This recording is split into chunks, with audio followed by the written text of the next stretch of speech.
तो दोस्तों शुरू करते हैं डीमन कल्ट लीडर के अगले एपिसोड के साथ।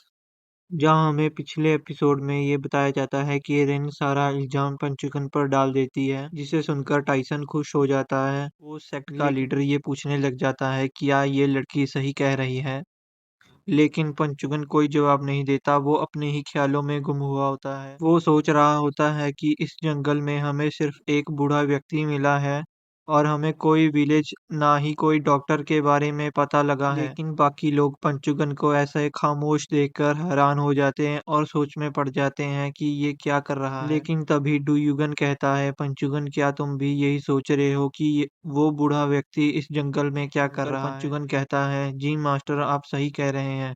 इस पूरे जंगल में हमें सिर्फ और सिर्फ वो बूढ़ा व्यक्ति मिला है जिसके बारे में हम कुछ नहीं जानते, और वो कुछ जड़ी बूटियां भी उठा रहा था।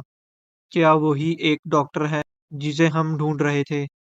लेकिन उस बूढ़े व्यक्ति ने हमारे साथ ऐसे क्यों किया?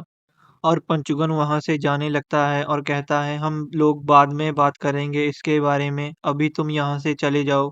और रिन इस मौके का फायदा उठाते हुए उन्हें भड़काना शुरू कर देती है और कहती है, तुम्हारी किस्मत अच्छी है कि हमारे लीडर ने तुम्हें जिंदा छोड़ दिया। और वो लोग वहां से चले जाते हैं। कट होता है और हमें एक झरने का सीन दिखाया जाता है, जहाँ डुयुगन कहता है, मैंने ओल्ड व्यक्ति को यहाँ आते हुए देखा था। और पंचुगन उस झरने के अंदर चला जाता है और उसके साथ डुयुगन भी होता है। झरने के दूसरी साइड हमें दिखाया जाता है कि एक जंगल का हिस्सा है जो पहाड़ों से घिरा हुआ है और झरने के कारण छुपा हुआ है। और तभी उन दोनों को वो डॉक्टर दिख जाता है और उसके सामने दो व्यक्ति घुटनों पर बैठे होते हैं और कहते हैं कि प्लीज प्लीज हमारी मदद करें। उनमें से एक व्यक्ति कह रहा होता है कि प्लीज मेरे बेटे को बचा लो, और दूसरा व्यक्ति कह रहा होता है कि प्लीज मेरी बेटी को बचा लो। लेकिन वो बूढ़ा व्यक्ति ये सब सुनकर अपना मुंह फेर लेता है और ये सब देखकर है कि हम इसी डॉक्टर को ढूंढ रहे थे। और हमें दिखाया जाता है कि बाकी के ग्रीन सेक्ट के मेंबर भी वहां पहुंच गए होते हैं। और ये सब देखकर डॉक्टर हैरान हो जाता है और डॉक्टर चिल्लाकर कहता है, मेरे सामने से हट जाओ, मैं किसी भी योद्धा को ठीक नहीं करूंगा। ये सब सुनकर पंचुगन हैरान हो जाता है और टाइसन कहता है, मैंने सुना है कि इसने तो ग्रेट हेवनली फोर किंगडम के आगे भी अपना सिर नहीं झुकाया। जिसे सुनकर पंचुगन कहता है, वो लोग तो हमारे लॉर्ड के सामने कुछ भी नहीं। और पंचुगन आगे बढ़ने लगता है और कहता है, मुझे लगता है कि मुझे इसकी टांगे काटनी होगी अपनी बात बनवाने के लिए, क्योंकि हमें तो सिर्फ इसका दिमाग ही चाहिए जो इलाज कर सके। और ये सब सुनकर टाइसन हैरान हो जाता है और कहता है, तुम ऐसा नहीं कर सकते, रुको मेरी बात तो सुनो। लेकिन टाइसन नहीं रुकता और डॉक्टर के पास चला जाता है और कहता है, अगर तुमने मेरी बात नहीं मानी तो मैं तुम्हारे लाते काट दूंगा। और ये सब सुनकर डॉक्टर डर जाता है और कहता है, मैंने आज तक कई लोग देखे हैं, लेकिन इस जैसा पहली बार आया है जिसे देखकर मुझे डर लग रहा है। और मुझे नहीं लगता कि ये झूठ बोल रहा है। अगर मैंने इसकी बात नहीं मानी, ये सच में मेरी लातें काट देगा। और डॉक्टर उसे कहता है, मैं नहीं करूंगा। और ये सब सुनकर टाइसन अपनी तलवार निकाल लेता है।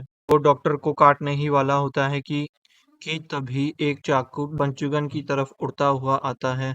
लेकिन पंचुगन बड़ी आसानी से उसे नाकाम कर देता है। गन पर हमला करने वाले और कोई नहीं, वो दो व्यक्ति थे जो डॉक्टर के सामने अपने घुटनों पर बैठे हुए थे और डॉक्टर से अपने परिवार को बचाने के लिए कह रहे थे।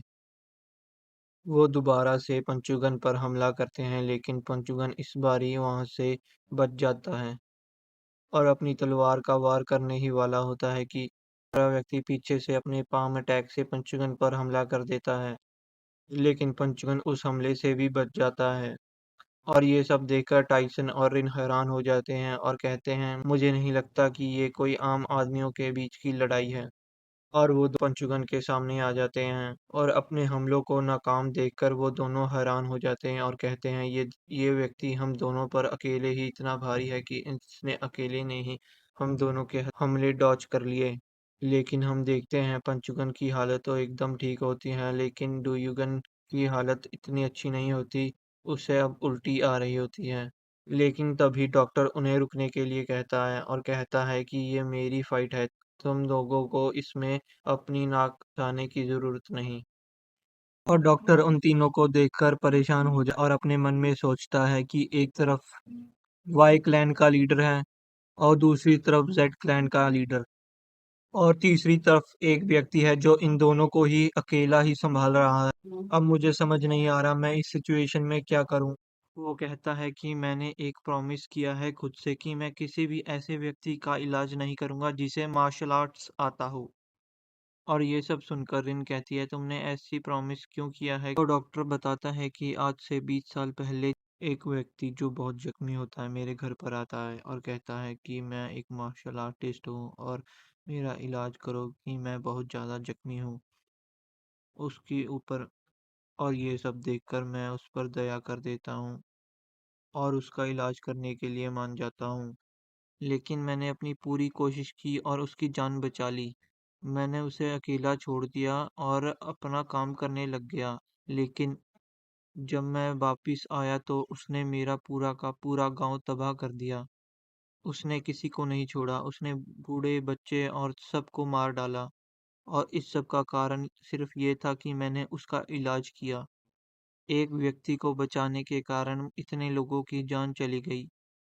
इसलिए मैंने खुद से वादा किया है कि मैं कभी भी किसी मार्शल आर्टिस्ट का इलाज नहीं करूंगा।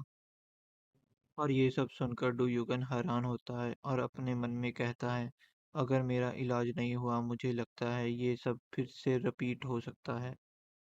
लेकिन तभी डॉक्टर अपना बैग नीचे गिर देता है और कहता है लेकिन तुम्हें मेरी बहुत ज़रूरत है। और ये सब सुनकर वो लोग खुश हो जाते हैं और कहते हैं मुझे लगता है डॉक्टर हमारी बात को समझ गए और हमारी मदद करने के लिए मान गए हैं। लेकिन तभी डॉक्टर अपने आप को मारने के लिए अपने पर हमला कर देते हैं। और ये सब देखकर वो लोग हैरान हो जाते हैं और डॉक्टर को रोकने ही वाले होते हैं। डॉक्टर अपनी पूरी ताकत से अपने आप पर हमला कर रहा होता है ताकि उसका सिर उसके धड़ से अलग हो जाए। लेकिन डॉक्टर ऐसा कर नहीं पाता। और दिखाया जाता है किसी ने उसके प्रेशर पॉइंट्स पर ऐसे मारा कि उसका हाथ और शरीर पूरा अकड़ गया है। वो अपना हाथ और ना ही शरीर हिला पा रहा था। और ये और कोई नहीं हमारा पंचुगन था जिसने ये काम किया था। कहता है तुम मेरे लॉर्ड ने तुम्हें मरने की इजाज़त नहीं दी है। और ये सब सुनकर डुयुगन कहता है तुम मेरी बात कब मानते हो कि ये मानेगा। और पंचुगन कहता है मुझे आने वाली सारी रुकावटों को ख़त्म करना होगा। और ये सब सुनकर डुयुगन कहता है क्या तुम सभी लोगों को मार डालोगे और सिर्फ डॉक्टर को छोड़ोगे। और अभी ब्लैक घोस्ट सेक्ट के मेंबर पंचुगन पर हमला कर देते हैं और कहते हैं तुम्हारी हिम्मत कैसे हुई हमें इग्नोर करने की। लेकिन पंचुगन उनके कैप्टन को सिर से पकड़ता है और ज़मीन पर अपने दूसरे साथियों के साथ पटक कर मारता है। वो उसका हमला इतना ताकतवर होता है कि ब्लैक घोस्ट सेक्ट का मेंबर दर्द के कारण चिल्ला रहा होता है और कह रहा होता है कि तुम मुझे जिंदा छोड़ दो।